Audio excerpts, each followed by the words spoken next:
Bueno, buenas noches, compañeras, compañeros, camaradas. Antes que nada, desde nuestro frente sindical queremos expresar nuestro reconocimiento a quienes entregaron lo más preciado que tiene el hombre, la vida, por una causa tan noble que es de hacer la revolución. En ello, homenajean a nuestros mártires auténticos comunistas revolucionarios. Decía el comandante Ernesto Che Guevara: recuerden que el eslabón más alto que puede alcanzar la especie humana es ser revolucionario. Para nuestros mártires, mi más humilde y sincero agradecimiento. Compañeros y camaradas, de más está decir que sabíamos con meridiana claridad a qué intereses respondía el gobierno de coalición de derecha y ultraderecha que asumió como consecuencia de la política de 3 gobiernos del pseudo-progresismo, que se adecuó a la división internacional del trabajo sin dar respuesta a las necesidades urgentes de los trabajadores y del pueblo. Aquellas aguas trajeron estos logros. Cuando asumió el gobierno de coalición, solo con ver el presupuesto para los 5 años de gobierno, quedaba claro quién pagaba los platos rotos y quién se beneficiaba.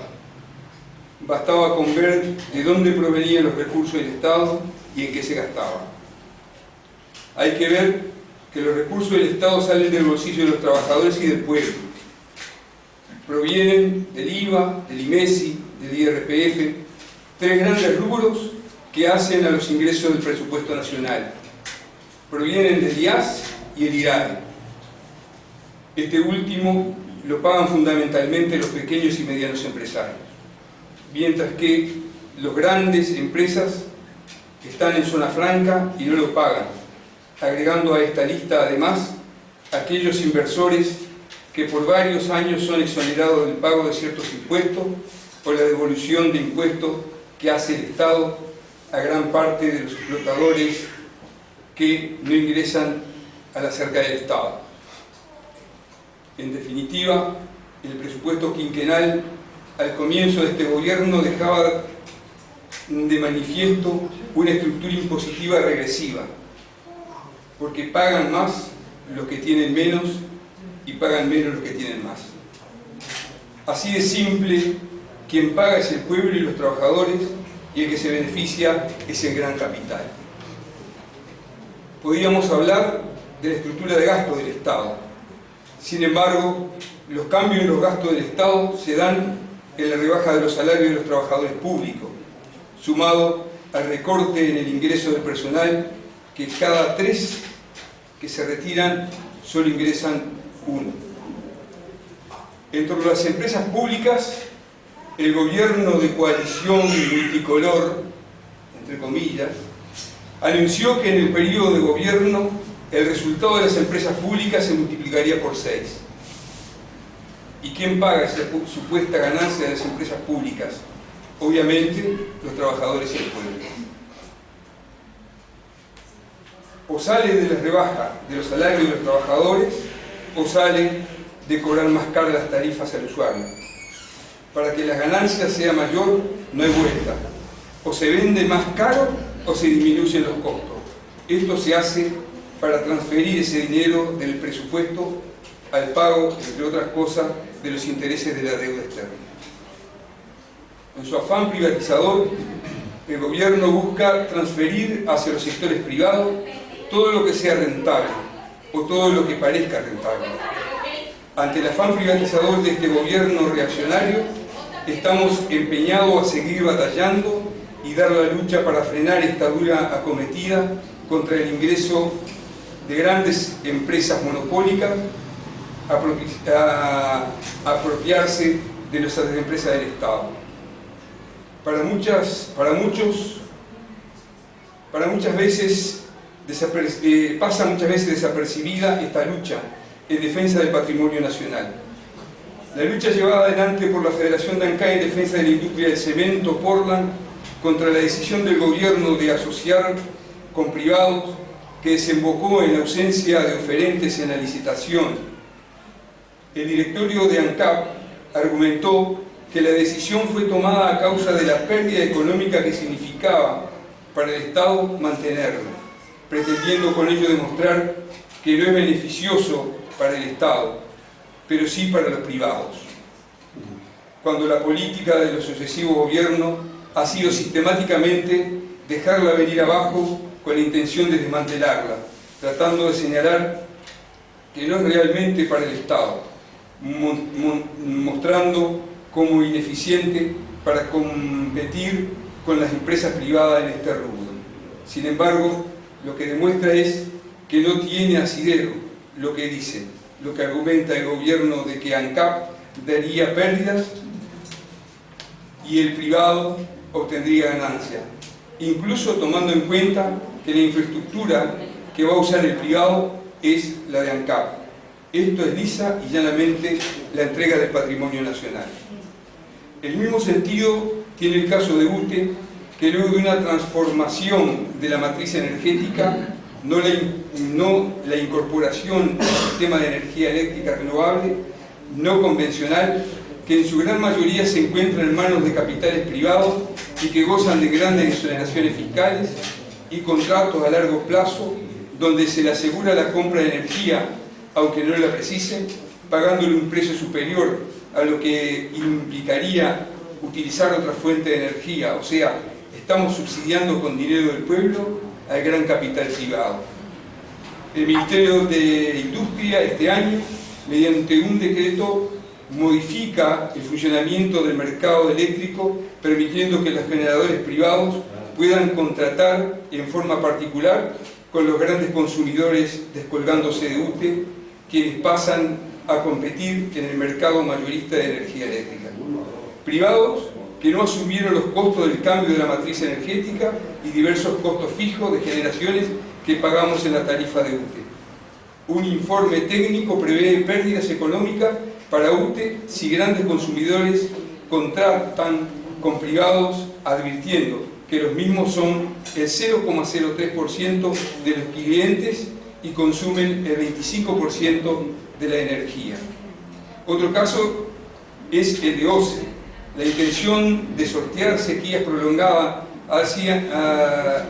hacía años que se venían programando, pero las decisiones tomadas fueron otras.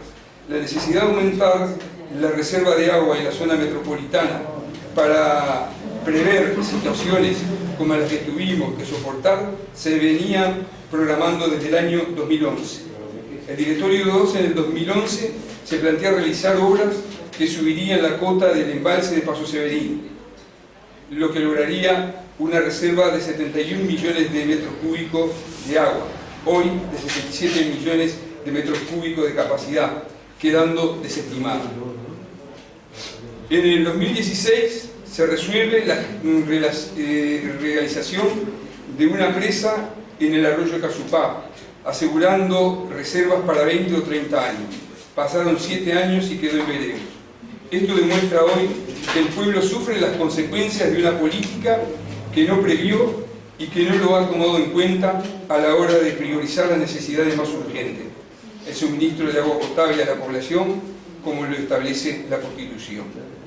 Este gobierno, que tiene la virtud de convertir en negocio todo lo que toca, por eso le dicen el Rey Midas, desconociendo el proyecto Casupá, se dispuso a llevar adelante el proyecto Neptuno, un proyecto privatizador elaborado por empresas privadas, gestionado por empresas privadas, que lo hace violatorio de la Constitución, más costoso y ambientalmente riesgoso, rechazable por donde se le mire, aun cuando existen alternativas ambientales más seguras, menos costosas, sin privatización y en el marco de la Constitución. Se ha dicho que este gobierno ha tenido que enfrentar la pandemia, la sequía. Lo que no dicen es que cada vez que se destapa la olla, apesta a corruptela. En cualquier momento se dirá que sobre el gobierno han caído las 7 plagas de Egipto. En realidad, quien ha sufrido las penurias entre la pandemia ha sido los trabajadores y el pueblo. Las respuestas del gobierno no fueron las adecuadas a la realidad. incapaz de volcar rápidamente los recursos económicos necesarios para atender tal emergencia que golpeaba duramente al pueblo. No fue por carencia ni por ineptitud del gobierno. Es que los intereses que defiende el gobierno no han sido ni son los del pueblo y la clase trabajadora. Son los de la oligarquía, la burguesía intermediaria y el imperialismo, lo que demuestra lo irreconciliables que son ambos intereses. No solo no destinó los recursos económicos necesarios, sino que decretó un tarifazo y un ajuste fiscal. Tampoco se hizo cargo de la situación desesperada de miles de trabajadores, changueros, independientes, contrapropistas, pequeños comerciantes, asalariados afectados por el cierre de empresas que vieron disminuido drásticamente sus ingresos. No lo decimos solo nosotros, fue el país que invirtió menos en la pandemia. Ni hablar de la prolongada sequía que sufrió el sector agropecuario, que golpeó principalmente a medianos y pequeños productores. Sobre la sequía y emergencia agropecuaria no hemos visto a la coalición de gobierno de derecha y ultraderecha, ni del pseudo-progresismo, referirse a las causas profundas que han contribuido al desarrollo de este fenómeno en el país. Se lo atribuyen a la falta de lluvia, a los 3 años de sequía consecutivos, y no al mal manejo del suelo y de los recursos hídricos. En medio de la sequía, nada se habló por parte del gobierno de derecha y ultraderecha relacionado a la forestación y su impacto negativo en el balance hídrico, que con esto se pretende ocultar la entrega al capital financiero y a los monopolios extranjeros. Se sabe que la forestación reduce la filtración y bajo nivel de agua acumulada en el subsuelo, lo que agrava aún más la crisis agropecuaria. El gobierno del pseudo-progresismo también es responsable. Aparte de permitir instalar las 3 plantas de celulosa, impulsó la ley de riego, que por su naturaleza es inconstitucional, que empuja un proceso acelerado de acumulación de nutrientes y contaminación de las fuentes de agua, así como la privatización de los recursos hídricos del país. La defensa de los intereses del pueblo y de los trabajadores, que son nuestros intereses, hace necesario enfrentar esta política reaccionaria de la derecha y ultraderecha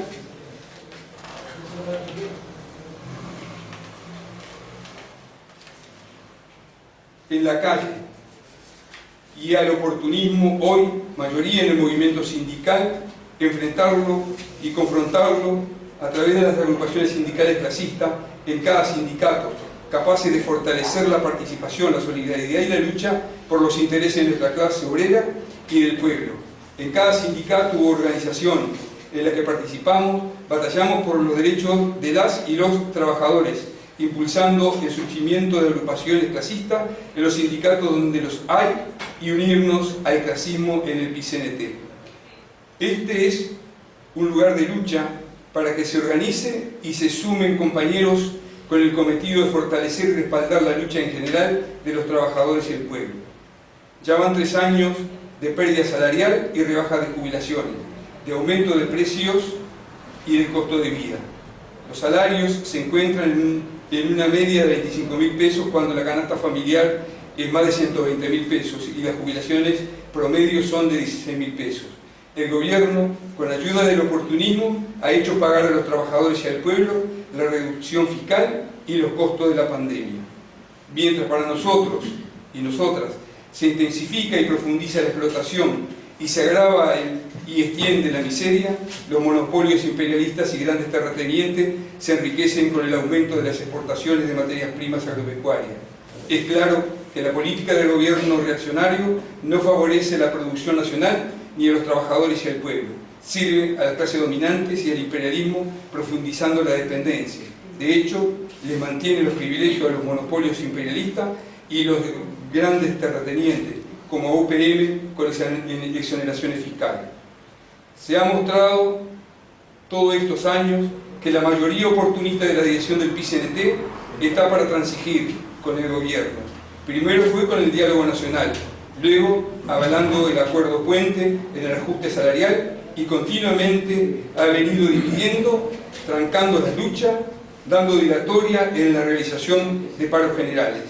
Hoy estamos en la calle enfrentando la reforma jubilatoria reaccionaria y antipopular ante las vacilaciones del oportunismo, impulsando la lucha contra esta reforma encabezada por el sindicato del Banco de Previsión Social, la TSS, junto al Movimiento Nacional en Defensa de la Seguridad Social, MONDES, en conjunto con militantes de varios sindicatos y organizaciones barriales y sociales, impulsando en el seno del pueblo una reforma constitucional a través de un plebiscito a llevar a cabo en las elecciones del 2024 para evitar que los objetivos de la clase dominante se puedan concretar. Para esto es necesario ganar la calle con movilización y profundizar la campaña de propaganda y recolección de firmas, haciendo que el pueblo la haga suya. La principal tarea hoy para lograr nuestros objetivos es seguir tendiendo alianzas con la clase obrera y el pueblo, con las bases y agrupaciones de sindicatos que están comprometidos con esta lucha, con las movilizaciones sociales para impulsar desde abajo la defensa de los intereses del pueblo trabajador.